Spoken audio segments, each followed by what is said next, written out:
अच्छा जी, ये जो कनेक्शन है इनको मैं समझा देता हूँ, फिर फर्दर हम बात करते हैं कि क्या है और क्या नहीं है। ठीक है, एक दो लोग और ज्वाइन कर लें तो फिर हम करते हैं।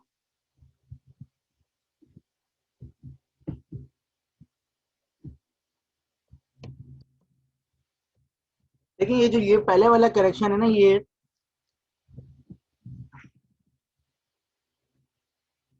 कहलाता है, कहाँ गया, फॉर ऑल। ये सिंबल जो है, ये सिंबल कहलाता है फॉर ऑल।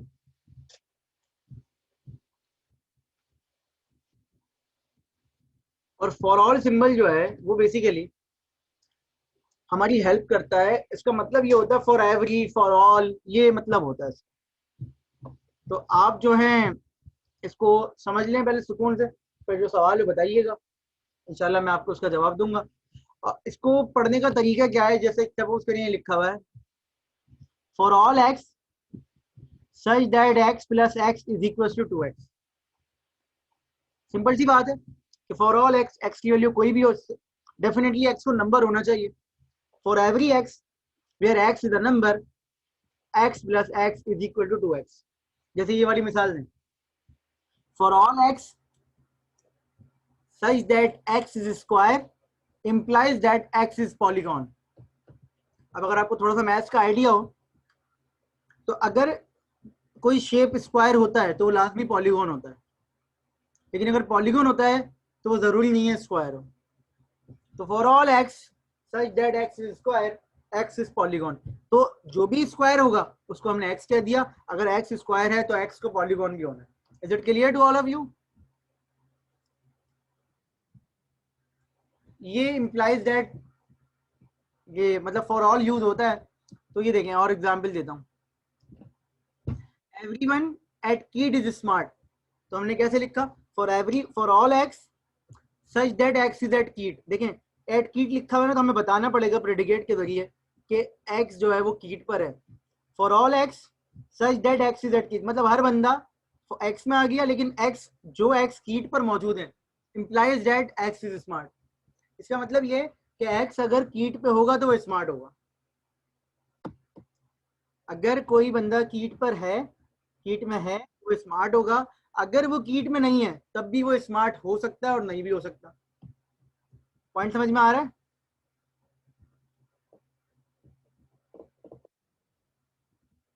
अगर वो कीट पर है तो वो स्मार्ट होगा, लेकिन कहीं भी ये नहीं लिखा हुआ कि सिर्फ कीट वाला बंदा ही स्मार्ट होता है। तो अगर वो स्मार्ट है तो इसके लिए जरूरी नहीं है कि वो कीट पे हो, लेकिन अगर वो कीट पे है तो वो लाजमी स्मार्ट होगा। Is it clear to all of you? क्या ये बात समझ में आई?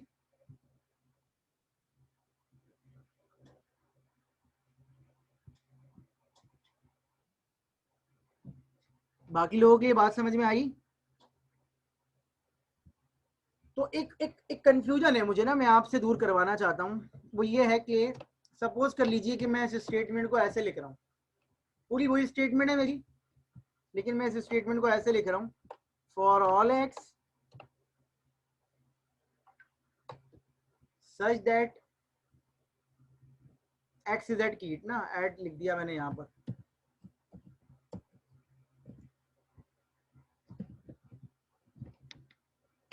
ठीक है, लेकिन मैं यहाँ ये लिख रहा हूँ,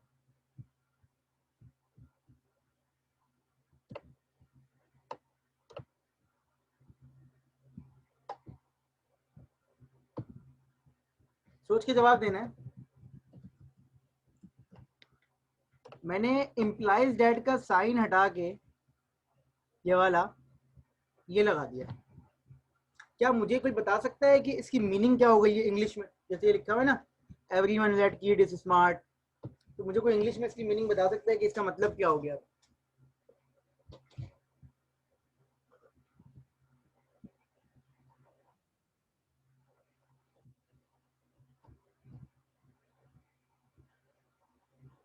एक स्टूडेंट ने बोला है इसका मतलब है सर जो कीट में होगा वही स्मार्ट है बस। क्या ये मीनिंग सही है या कोई और मीनिंग है?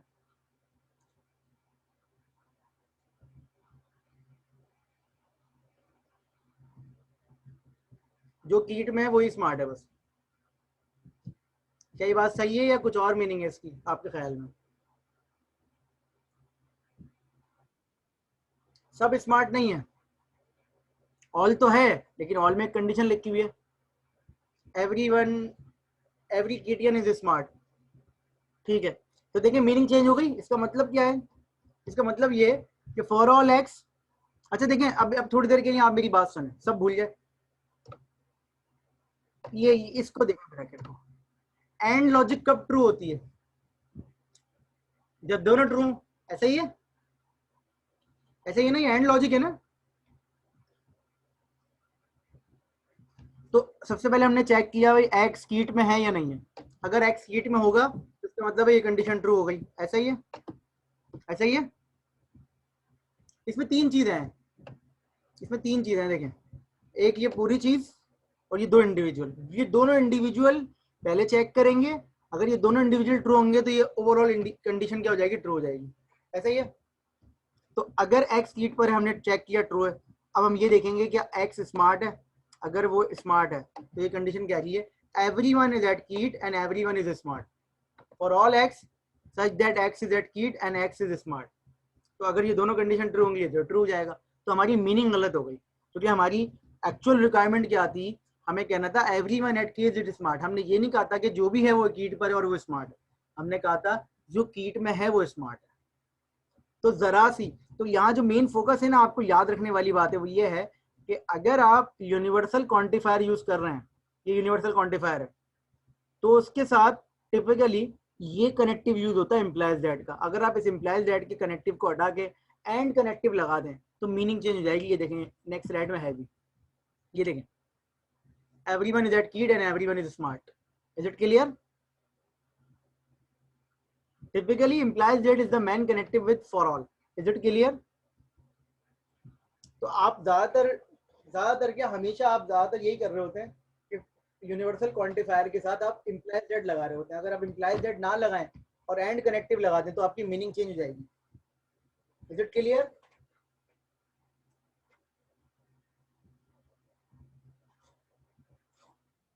कोई सवाल?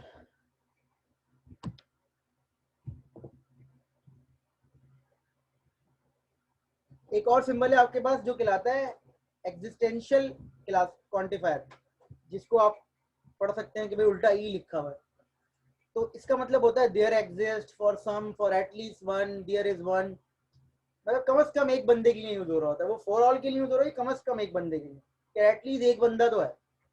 इसको पढ़े देखें, there exist some x such that x is a person and x is a father.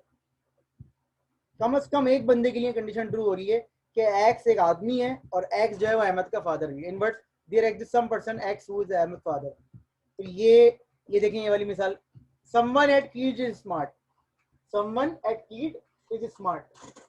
तो देखिए मैंने क्या लिखा, there exist some x such that x is at KIIT and at x is smart. अब इसको समझने के लिए दोबारा से बात कर लेते हैं कि देखें हमने इसके बाद लगाया है एंड। तो आसान अल्फाज में मैं आपको बताने की कोशिश ये कर रहा हूँ कि देयर एग्जिस्ट के साथ जो टिपिकल कनेक्टिव्स है वो क्या है? एंड का। अब इसकी मीनिंग देख लें कि भाई मीनिंग कैसे काम करती है।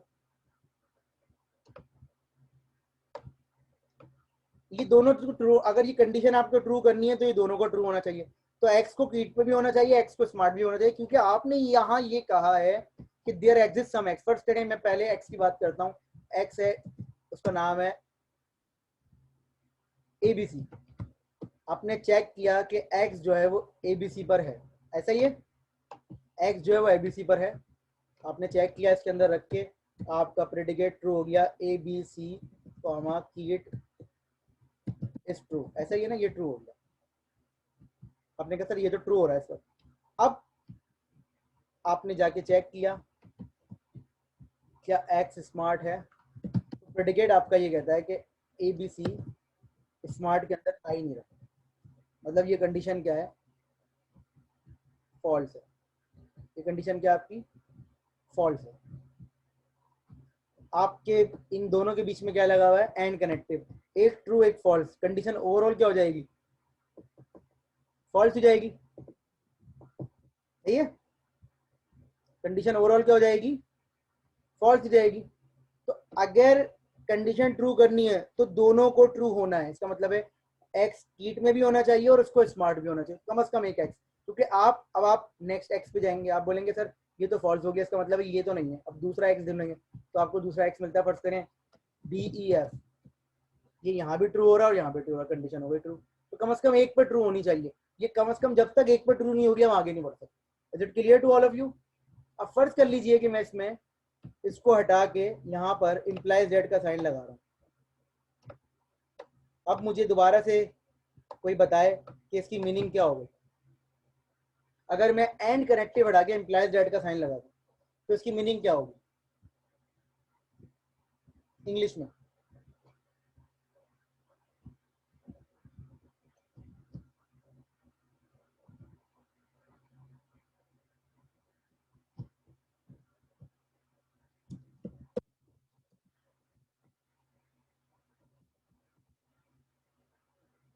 बता सकते हैं इसकी मीनिंग क्या होगी?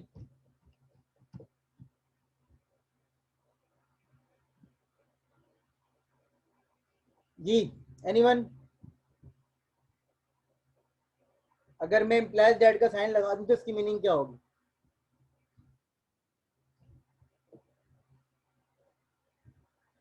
इसकी मीनिंग होगी कि देयर एग्जिस्ट सम एक्स। अगर एक्स कीट पर है तो वो कंडीशन है कि एक्स स्मार्ट होगा। अगर मैं इसको आपको बताऊं कि मसला क्या होगा, तो ये ऐसे एक्स पे भी ट्रू हो जाएगा जो कीट पे नहीं है लेकिन स्मार्ट है। मतलब क्या, ये देखें, अगर मैं लिख दूं एक्स कॉमा कीट, जैसे एक बंदा है जो कीट पे नहीं है, उसको मैं कह देता हूँ XYZ, ये कीट पे नहीं है, ये कीट पे नहीं है, तो ये कंडीशन क्या हो गई? फॉल्स हो गई। सही कह रहा हूँ गलत? सही कह रहा हूँ गलत? लेकिन जब मैं उसको स्मार्ट पे चेक करूंगा तो इट मे भी पॉसिबल वो स्मार्ट निकल गया। इम्प्लाइज डेट तो अलाउ करता है ना? इम्प्लाइज डेट अलाउ करता है नहीं करता? इम्प्लाइज डेट के हिसाब से ये कंडीशन फॉल्स हो और ये कंडीशन ट्रू हो, ऐसा हो सकता है ना? आवाज आ रही है सबको? इम्प्लाइज डेट के हिसाब से पहली कंडीशन फॉल्स हो, दूसरी ट्रू हो सकती है। इम्प्लाइज डेट के हिसाब से ये कंडीशन फॉल्स हो और दूसरी वैल्यू ट्रू हो, ऐसा हो सकता है या नहीं हो सकता? पढ़ा था ना हमने कि बारिश नहीं हो रही फिर भी अमरीला है। अब अगर ये एक फॉल्स एक ट्रू है तो ओवरऑल रिजल्ट क्या आ रहा है? ओवरऑल रिजल्ट क्या आ रहा है? ट्रू आ रहा है, जो कि आना नहीं चाहिए था। जो कि आना नहीं चाहिए था, क्योंकि हमने बात की थी कि भाई कीट पे हो कम से कम एक बंदा है जो स्मार्ट होना चाहिए, तो ये बाहर के बंदे पे ट्रू होके बाहर आ जाएगा रूल से, जो कि हम ट्रू कर देंगे। हालांकि ऐसे करना नहीं चाहिए था, हमें तो कीट का बंदा ट्रू करना था। Is it clear to all of you? ये देखें नेक्स्ट स्लाइड पे, ये देखें some if there is anyone who is not at KIIT, फिर भी ट्रू हो जाएगा, क्योंकि हम इस पे ना देखें, इस लाइन का मतलब ये है कि कहीं कंडीशन लगी हुई है कि भाई अगर तुम्हें कीट पे कोई बंदा मिले, कम से कम एक बंदा है कीट पे जो स्मार्ट है, तो तुम बाहर आ जाना, रूल से बाहर आ जाना, लूप से बाहर आ जाना, आइट्रेशन से बाहर आ जाना। अब अगर हम ये लिख दें तो इस पे वो किसी ऐसे पे भी बाहर आ जाएगा जो कीट पे नहीं होगा, तो हमारा प्रॉब्लम जो है फिर वो रहेगा। Is it clear?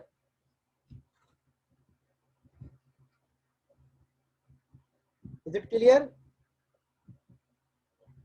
अब ये देखें, ये प्रॉपर्टीज है क्वांटिफायर की, क्या आप इनकी पोजीशन चेंज करके लिख सकते हैं कि for all x for all y for all y for all x. तो फॉर ऑल अपनी पोजीशन चेंज कर सकते हैं, देयर एग्जिस्ट भी, लेकिन ये अपनी चेंज नहीं कर सकते कि पहले लिखा हुआ था there exist some x for all y. ये वही वाली बात है नेस्टेड लूपिंग की, कि एक आपस में ऊपर नीचे नहीं हो सकते, ये एक से तो एक दूसरे को चेंज कर सकते हैं लेकिन इसमें आप इनको चेंज नहीं कर सकते। नेस्टेड लूपिंग का कॉन्सेप्ट है। देखें इसकी मीनिंग, देखें क्या है। अगर मैं ये वाली लाइन समझाऊं आपको, तो ये कह रहा है कि there exist some x which loves everyone in the world. There is a person who loves everyone in the world. There exists some X who loves everyone in the world. There exists some X who loves everyone in the world. इसका मतलब ये है, लेकिन हम इनकी position change कर दूं कि फॉर ऑल वाई को बाहर लिया हूं, देयर एग्जिस्ट को अंदर लिया हूं, तो इसका मतलब होगा for all y such that हर वाई किसी एक बंदे से प्यार करता है। हालांकि मीनिंग चेंज हो गई। Everyone in the world is loved by at least 1%। Everyone in the world is loved by at least 1%। तो यहाँ जो एक्स है वो सिंगल पर्सन है, यहाँ हर y के लिए x चेंज हो सकता है। Is it clear? बात समझ में आ रही है कि पहला y जब आएगा तो उसके लिए x चेंज हो सकता है, तो यहाँ x सेम रहेगा, y चेंज होता रहेगा, यहाँ y भी चेंज होता रहता है और x भी चेंज हो सकता है, तो मीनिंग चेंज हो सकती है, इसलिए इसकी पोजीशन बड़ी मैटर करती है। Is it clear to all of you?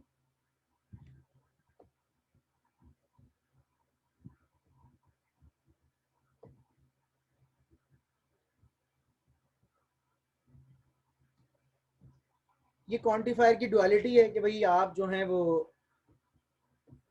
इसको फॉर ऑल को देयर एग्जिस्ट से कैसे रिप्रेजेंट कर सकते हैं कि दोनों के साथ निगेशन लगा दें, क्वांटिफायर के साथ भी लगा दें और प्रेडिकेट के साथ भी लगा दें। ये देखें, ये और ये मीनिंग सेम है, ये और ये मीनिंग सेम है। तो मैंने कुछ एग्जाम्पल यहाँ करवाई नहीं है फर्स्ट ऑर्डर लॉजिक की, आप उसको पढ़ें, आपकी समझ में आएगा। ये देखें, ब्रदर्स और सिबलिंग्स। अब यहाँ पर आपके पास पांचों कनेक्टिव यूज करने की आज़ादी है। ये मैं रिपीट कर रहा हूँ, देखें फॉर ऑल के साथ टिपिकल कनेक्टिव जो है वो इम्प्लाइज डेट है, लेकिन इसका मतलब ये नहीं है कि आप कुछ और नहीं लगा सकते। ये देखें, for all x and y, for all x and for all y such that x is a brother of y and such that x is a sibling of y. Bidirectional है कि अगर ये होगा तो ये भी होगा लाजमी। ऐसा नहीं है कि ये नहीं होगा तब भी हो सकता है। अगर सिबलिंग है तो ब्रदर भी होंगे, ब्रदर है तो सिबलिंग भी होंगे। आप इधर सिस्टर वाला प्रेडिकेट भी ऐड कर सकते हैं।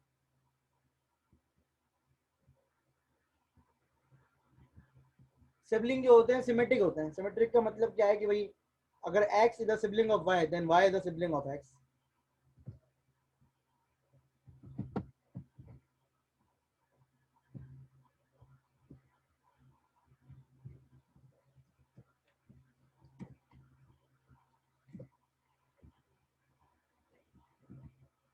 ये कुछ एग्जाम्पल है, मैं आपको करवा रहा हूँ, तो आप देखें जरा इसको। पहली एग्जाम्पल है आपके पास, लूसी इज अ प्रोफेसर। तो समटाइम्स ना देखिए, प्रेडिकेट सिर्फ एक फैक्ट्स को बयान कर रहे होते हैं। समटाइम्स कुछ प्रेडिकेट होते हैं जो सिर्फ एक फैक्ट को रिप्रेजेंट कर रहे होते हैं, तो वहां हमें पूरा फॉर ऑल देयर एग्जिस्ट हम लगाने की जरूरत नहीं है। वहाँ सिंपल हम क्या करें, वहां अगर हम सिंपल ये कर लेंगे, सिंपल लिख दें लूसी इज अ प्रोफेसर, तो ये देखें पहले वाले देखिएगा स्टेटमेंट, आपकी समझ में आएगी ये बात। ये देखें, इस प्रोफेसर लूसी, तो सिंपल ये फैक्ट है, तो यहाँ पर कोई फॉर ऑल देयर एग्जिस्ट लगाने की जरूरत नहीं पड़ती है। Is it clear? ये बात समझ में आ गई? तो ये जरूरी नहीं है कि आप हर जगह for all first order logic का मतलब ये है कि जब हमें जरूरत होगी तो हम लगाएंगे। इसका मतलब ये नहीं है कि हम हमेशा यही करते रहेंगे कि हर किसी में फॉर ऑल देयर एग्जिस्ट में लगाए जा रहे हैं। ठीक है, ये देखिएगा। इसी तरीके से दूसरी एग्जाम्पल देखें, ऑल प्रोफेसर आर पीपल। तो ये फर्स्ट ऑर्डर लॉजिक की स्टेटमेंट है कि भाई हर प्रोफेसर जो होता है वो पीपल इंसान होता है, मतलब। तो ये देखें, हम लिखेंगे for all x such that x is the people implies that x is professor. ये देखें, for all x x is the professor implies that x is the person या पीपल। अब ये देखें, अब यहाँ इंपॉर्टेंट चीज ये है कि ये जो नाम है ना, ये आपकी मतलब की हो सकता है। आप पूरा इस प्रोफेसर लिख लें या सिर्फ प्रोफेसर लिख लें या इज अंडरस्कोर प्रोफेसर लिख लें, लेकिन ये पूरा through out the knowledge base same चल रहा होता है। अगर आपने इस पी लिखा है तो इस पी को पूरे में चलाएं। ये देखें, इस प्रोफेसर लूसी, ये देखें for all x x is the professor implies that x is the person. अगर प्रोफेसर है तो लाजमी है कि पर्सन होगा, लेकिन अगर प्रोफेसर नहीं है तब भी वो पर्सन हो सकता है। तो यहाँ पर ये चीज वैलिड है। इम्प्लाइज डेट वहां लगाएं जहां जरूरत है। ये देखिएगा, जॉन इज द डीन। अब ये सिंबल एक फैक्ट है कि जॉन इज द डीन, तो हम एक डीन का प्रेडिकेट बना देंगे और अंदर जॉन लिख देंगे, क्योंकि डीन में कोई और भी आ सकता है। ये देखें, इज इट क्लियर? समझ में आ रहा है यहाँ तक?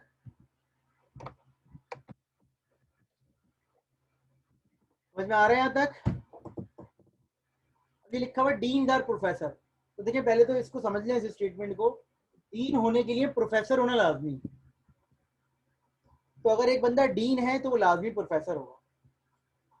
लेकिन अगर वो डीन नहीं है तब भी वो प्रोफेसर हो सकता है। इसका मतलब है हर डीन प्रोफेसर होता है, लेकिन हर प्रोफेसर डीन नहीं हो सकता। Is it clear?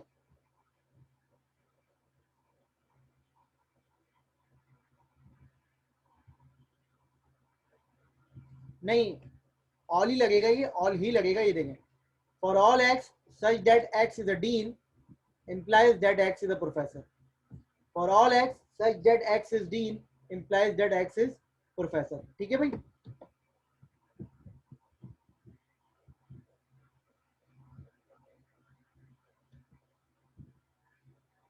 इसी तरीके से ये बाकी भी हैं, ये पढ़ें आप, ठीक है। कोई प्रॉब्लम हो तो फिर आप मुझसे पूछिएगा, जो फिर मंडे को आपकी क्लास होगी। ये देखें, all purple mushroom are poisonous, all purple mushroom are poisonous. तो देखिए, अब आप चाहें तो पर्पल मशरूम का एक सिंगल प्रेडिकेट बना दें, या पर्पल का अलग बना दें, मशरूम का अलग बना दें। तो इन्होंने पर्पल और मशरूम का अलग अलग बनाया। For all x such that x is a mushroom implies that x is purple. For all x such that x is a mushroom and x is purple implies that x is poisonous. तो आप purple mushroom का symbol बना दें single, या आप compound करके बना दें, तो मीनिंग सेम रहेगी। Is it clear? अब देखिए, निगेशन की आ गई, कह रहे हैं कि no student likes every lecture. कोई ऐसा स्टूडेंट है ही नहीं दुनिया में कि जिसको हर लेक्चर पसंद हो। कोई ऐसा स्टूडेंट है ही नहीं दुनिया में कि जिसको हर लेक्चर पसंद हो। कोई ऐसा स्टूडेंट है ही नहीं दुनिया में कि जिसको हर लेक्चर पसंद हो, ठीक है। तो क्या लिखा हुआ है? For all there exist some x, और उसके बाद निगेशन लगाया कि there exist no x such that x is a student and, ये देयर एग्जिस्ट का एंड आ गया, और फॉर ऑल वाई के बाद इन्होंने क्या लगा दिया। अगर मैं सिर्फ इतने को समझाऊं तो पहले इतने को समझ लें आप, इतने को, कि for all y such that y the lecture, for all y such that y the lecture x likes y. अब एक्स के लिए इन्होंने क्या बना दिया? स्टूडेंट का प्रेडिकेट, और दोनों में एंड लगा दिया, और यहाँ लगा दिया देयर एग्जिस्ट नो एक्स।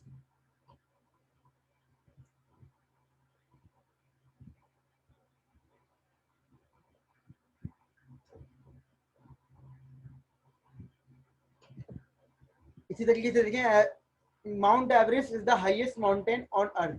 अब देखें, अच्छा, बताने का मकसद ये डिफरेंट एग्जाम्पल करवाने का कि आपकी मीनिंग चेंज नहीं होनी चाहिए। आप कनेक्टिव जितने यूज करना चाह रहे हैं कर लें, लेकिन मीनिंग चेंज नहीं होनी चाहिए।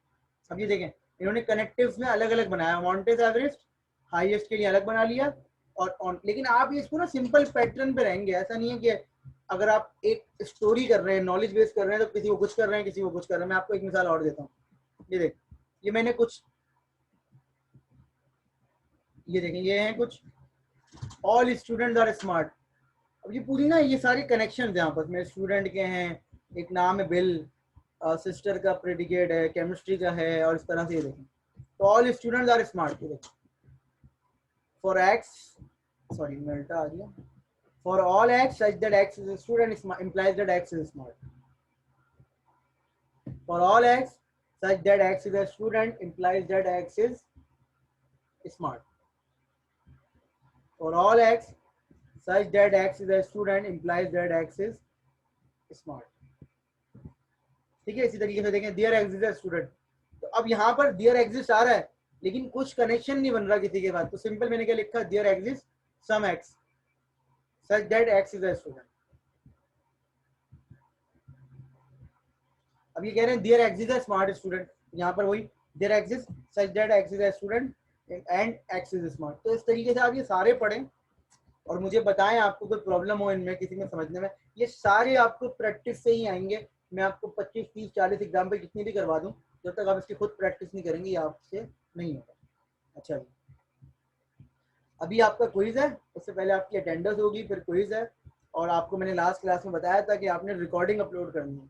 तो इंशाल्लाह गूगल फॉर्म में आज या कल रात में आपके फेसबुक ग्रुप पे और व्हाट्सएप ग्रुप पे पोस्ट कर दूंगा। वहाँ पर आपने रिकॉर्डिंग अपलोड करनी होगी 5 से 7 मिनट की, अपने वीडियो डेमो की, प्रोजेक्ट की वीडियो डेमो की 5-7 मिनट की रिकॉर्डिंग होगी। और रिकॉर्डिंग में दोनों मेंबर्स का होना ज़रूरी है, या जितने भी मेंबर्स हैं वो कम से कम मौजूद हों, वर्चुअली हो, जाहिर सी बात है, ऑनलाइन। और जो भी आपका कोड है, जो आपने कोड किया है उस प्रोजेक्ट के लिए, वो कोड को पूरा आप कॉपी पेस्ट करेंगे वर्ड की फाइल पर।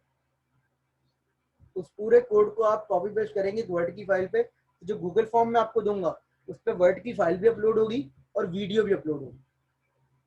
और वीडियो का साइज 5 से 7 मिनट से ज्यादा नहीं होना चाहिए। Is it clear to all of you? सबने सुन लिया जो क्लास में लोग मौजूद हैं?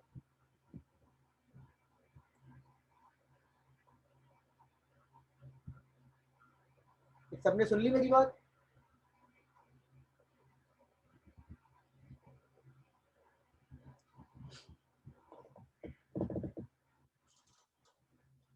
इसका टाइम होगा मंडे की रात तक का। बेटा आप लोग ऑनलाइन आए साथ और थोड़ा थोड़ा सब बोले ताकि लगे कि सबने किया, वरना जो मेंबर एक्सप्लेन करेगा तो नहीं कर रहा होगा उसको नंबर नहीं मिलेंगे। ठीक है?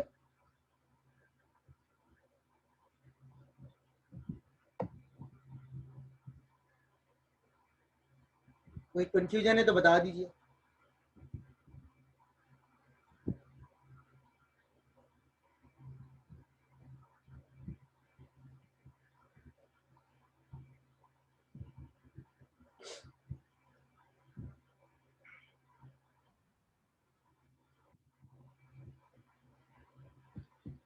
चलें फिर मैं अटेंड, आपका कोई अवेलेबल है पूछ लीजिए। 3:30 तक का टाइम है, इंशाल्लाह मंडे को मुलाकात।